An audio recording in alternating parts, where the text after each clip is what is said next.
வணக்கம். பழங்காலத்தின் ஞானம் எல்லாம் இன்னைக்கு நம்ம வாழ்க்கையில உண்மையாவே அற்புதங்களை நிகழ்த்த முடியுமா? வாங்க, இந்த பகுதியில அகத்திய மாமுனிவரோட ஒரு சக்தி வாய்ந்த தெய்வீக வாக்க பத்தி நாம பார்க்க போறோம். இது வெறும் பழங்கதை கிடையாதுங்க. நம்ம காலத்திலே நடந்த ஒரு நம்பவே முடியாத சம்பவத்தோட இது சம்பந்தப்பட்டது. வாங்க, இந்த ஆழமான ரகசியத்தை கொஞ்சம் விரிவாகவே பார்ப்போம். இந்த செய்தியோட முக்கியமான விஷயமே நம்ம எல்லாருக்குள்ளயும் இருக்கிற ஒரு கேள்விக்கு பதில் சொல்றது தான். அது என்னன்னா, ஏன் நான் மட்டும் இவ்ளோ கஷ்டப்படுறேன்? இதுக்கு அகத்தியர் சொல்ற அந்த காலத்தால் அழியாத பதில் என்னன்னு பாப்போமா? பாருங்க, முனிவர் ரொம்ப நேரடியாவே விஷயத்துக்கு வராரு. அவர் என்ன சொல்றாருன்னா, நம்மளோட துன்பங்களுக்கு முக்கிய காரணமே அறியாமைங்கிற இருட்டுல நம்ம சுத்திக்கிட்டு இருக்கிறது தான். வாழ்க்கையோட உண்மையான தத்துவம் என்னன்னு புரியாத வரைக்கும் நம்ம கஷ்டங்கள் தொடர்ந்து வந்துகிட்டே தான் இருக்குன்னு சொல்றாரு. அப்போ முனிவர் சொல்ற இந்த அறியாமைனா என்ன? இது வெறும் படிப்பில்லைங்க. இது நாம வாழ்க்கைய பார்க்கிற விதத்தை பத்தினது. மனுஷனோட துன்பத்தோட ஆணி வேற விளக்க அகத்தியர் 2 விதமான வாழ்க்கை முறைய ஒப்பிட்டு காட்டுறாரு. இங்க தான் நாம முக்கியமான வித்தியாசத்தை பார்க்கறோம்.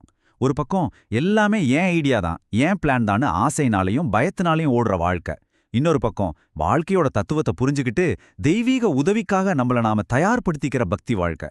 ஒன்னு துன்பத்துக்கு வழிவகுக்குது, இன்னொன்னு அருளுக்கு வழிவகுக்குது. இது நம்மள ஒரு முக்கியமான கேள்விக்கு கூட்டிட்டு வருது. நம்மளோட சொந்த திட்டங்கள் எல்லாம் சரியா வராதப்போ சரியான பாதைக்கான முதல் படி எது? நாம எங்கிருந்து ஆரம்பிக்கணும்? இதுக்கு முனிவர் சொல்ற பதில் ரொம்ப ஆச்சரியமா, அதே சமயம் ரொம்ப பிராக்டிக்கலா இருக்கு.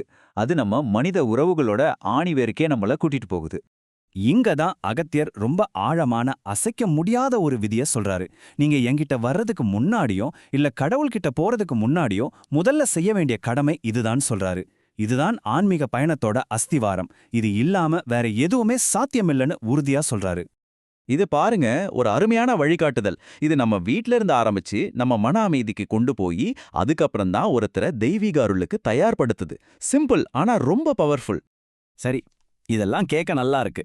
ஆனா இந்த பழங்கால ஞானம் நம்ம காலத்திலேயே ஒரு நிஜமான கதையா எப்படி நடந்துச்சுன்னு இப்ப பாப்போம் வாங்க.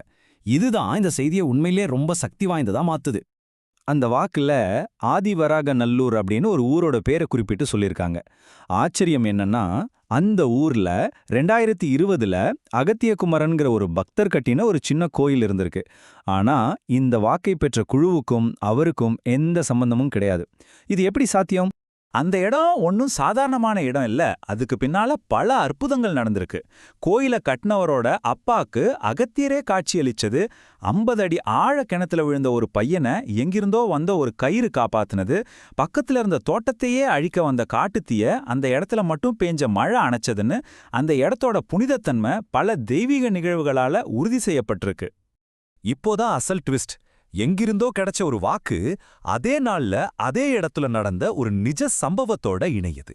இதுதான் தெய்வீகத்துக்கும் இந்த பூமிக்கும் இருக்கிற அந்த அற்புதமான தொடர்பு. திருவிழாவுக்கு வந்திருந்த ஒரு பெண்மணி அந்த பெரிய கூட்டத்துல அவங்களோட தங்க நகைய தவற விட்டுட்டாங்க. ஆனா என்ன அதிசயம்னா, அந்த பரபரப்பான கூட்டத்திலேயே தொலைஞ்சு போன அந்த நகைய அவங்களே திரும்ப கண்டுபிடிச்சிட்டாங்க. இங்க ஒரு சம்பவம் நடக்குது. ஆனா அதே நேரத்துல எங்கேயோ ஒரு இடத்துல கிடைச்ச அகத்தியரோட வாக்குல இந்த சம்பவம் அப்படியே விவரிக்கப்பட்டிருக்கு. அது மட்டும் இல்ல, அந்த பெண்ணோட தலையில கை வச்சு ஆசீர்வாதம் செஞ்சது வேற யாரும் இல்ல, அகத்தியரோட மனைவி லோபாமுத்ரை அம்மையேதான்னு அந்த வாக்கு சொல்லியிருக்கு. நினைச்சு பாருங்க. சரி, இந்த நம்பவே முடியாத கதையெல்லாம் ஒரு பக்கம் இருக்கட்டும். இது நமக்கெல்லாம் இன்னைக்கு என்ன வாக்குறுதியை கொடுக்குது? அதுதான் முக்கியம். முனிவரோட கடைசி வாக்குறுதி இந்த ஒரே ஒரு சக்தி வாய்ந்த வார்த்தையில அடங்கியிருக்கு: முழுமையான சரணாகதி. அதாவது நம்ம பயம், நம்ம கண்ட்ரோல் எல்லாத்தையும் விட்டுட்டு தெய்வீகத்து மேல முழுசா நம்பிக்கை வைக்கிறது. கடைசியா இதோ அகத்தியரோட நேரடி வாக்குறுதி. இது ஒரு நிபந்தனை இல்லாத அழைப்பு. நீங்க செய்ய வேண்டியதெல்லாம் ஒன்னே ஒண்ணுதான். அகத்தியப்பா, நீயே எல்லாம்ல முழு மனசோட நம்புங்க. பதிலுக்கு நான் உன் வீட்டுக்கே வந்து எல்லாத்தையும் செஞ்சு கொடுப்பேன்னு அவரும் உறுதியளிக்கிறாரு. இந்த விளக்கத்தை நாம முடிக்கும்போது இந்த ஒரு கேள்வியை உங்ககிட்ட விட்டுட்டு போறோம்.